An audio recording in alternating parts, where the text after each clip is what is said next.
They say politics is a game of survival. But what happens when the man holding the highest office in South Korea built his career not in the chambers of lawmakers, but in the ruthless trenches of the courtroom?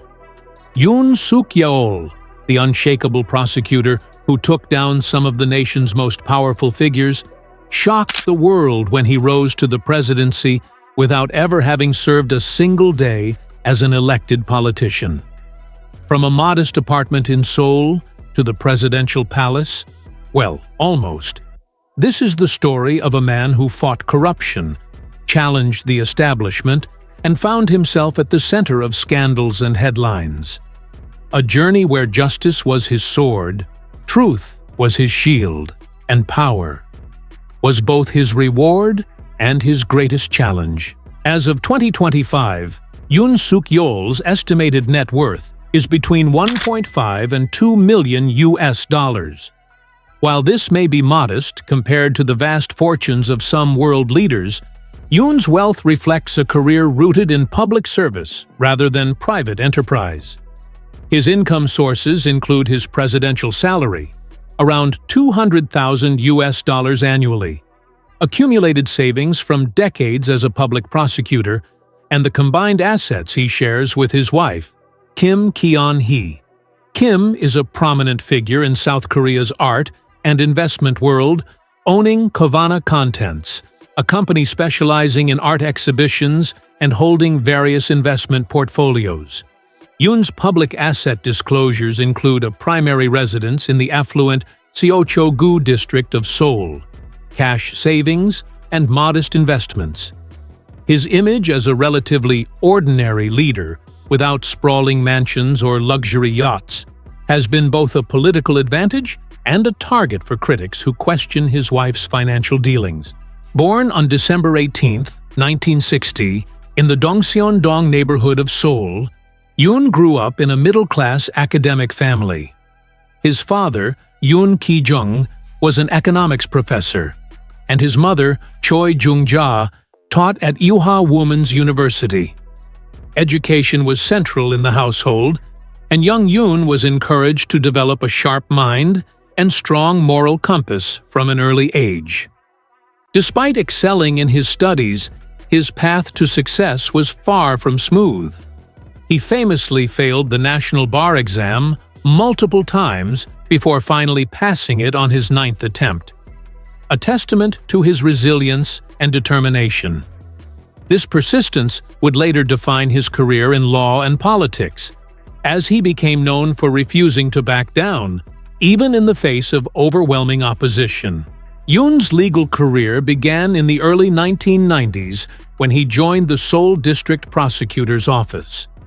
Almost immediately, he earned a reputation for being fearless, incorruptible, and often politically inconvenient.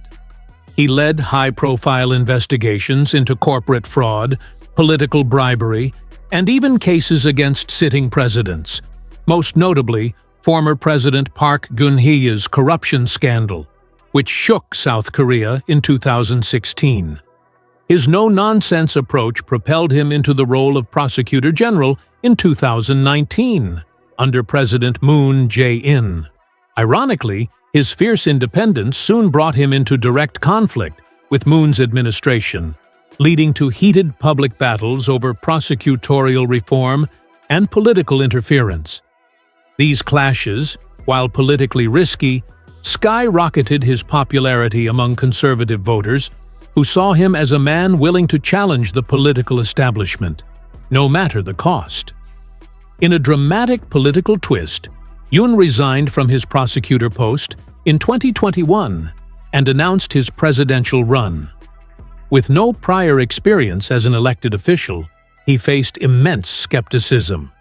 Yet, by March 2022, he narrowly defeated Lee Jae-myung to become South Korea's 13th president, marking one of the most remarkable outsider victories in the nation's political history.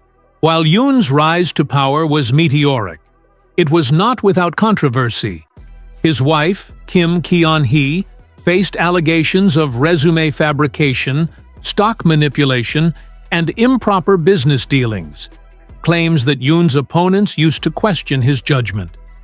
Yoon himself was criticized for his sometimes blunt remarks on sensitive diplomatic and social issues, which occasionally strained relations with both domestic audiences and foreign partners. In foreign policy, his alignment with the United States and tougher stance on North Korea earned praise from some quarters, but criticism from others who saw it as risking regional stability. Domestically, his approval ratings fluctuated dramatically, with political battles over labor reforms, media regulation, and judicial independence defining his presidency. These controversies painted him as a polarizing leader, admired for his integrity by supporters, but viewed as rigid and confrontational by critics. Yoon's primary personal residence is a high-rise apartment in Seocho-gu, one of Seoul's most affluent districts, known for its proximity to top schools, luxury shops, and business centers. The apartment is comfortable but modest by presidential standards, a reflection of his relatively simple personal tastes. As president, he chose not to live in the iconic Blue House, breaking a decades-long tradition. Instead, he relocated the presidential office to the Yongsan district and moved into an official residence nearby. The Yongsan residence is a secure, state-maintained property, featuring spacious meeting rooms, traditional Korean architectural accents blended with modern interiors, and tight security perimeters. Yoon's personal car collection is not widely publicized, reflecting his understated lifestyle. However, during his presidency, he was chauffeured in a Genesis G90, Hyundai's flagship luxury sedan, equipped with state-of-the-art security features and armor plating. He also used a Mercedes-Benz S600 Pullman Guard for high-security events, offering advanced blast protection and secure communication systems. When traveling abroad, Yoon used the South Korean Air Force One, a specially configured Boeing 747-8, as well as presidential helicopters for domestic travel. He does not own a private jet or yacht, further reinforcing his image as a leader who avoids unnecessary displays of personal extravagance. Yoon's philanthropic contributions are less about monetary donations and more about institutional reforms. Throughout his legal and political career, he has championed anti-corruption measures, transparency in governance, and judicial independence. Policies that arguably benefit society on a far greater scale than individual charity. Nevertheless, he has participated in fundraising efforts for disaster relief, such as campaigns for victims of floods and earthquakes in South Korea. In addition, his wife's company has sponsored cultural exhibitions and donated to art education programs, tying the couple's public profile to cultural enrichment. Yoon has also emphasized improving public welfare services, often redirecting ceremonial funds towards social programs rather than lavish events. Yoon is married to Kim Ki-yeon-hee, an art exhibition director and businesswoman. The couple has no children, a fact that has sparked occasional public curiosity, but also allowed them to focus entirely on their respective careers. Yoon is known for his love of simple pleasures. He enjoys walking his dogs, cooking traditional Korean dishes, and spending quiet evenings reading history books. Friends describe him as warm and humorous in private, a stark contrast to his often stern public persona. His close relationship with his wife, despite the controversies surrounding her, has been a cornerstone of his personal resilience, and their shared passion for art and culture continues to influence their public image. From his humble beginnings as a determined law student to the unlikeliest of presidential victories, Yoon Suk Yeol's story is one of persistence, conviction, and unshakable principles.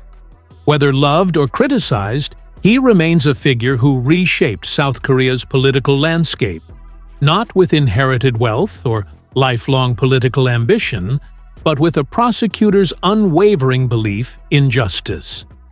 So, what do you think?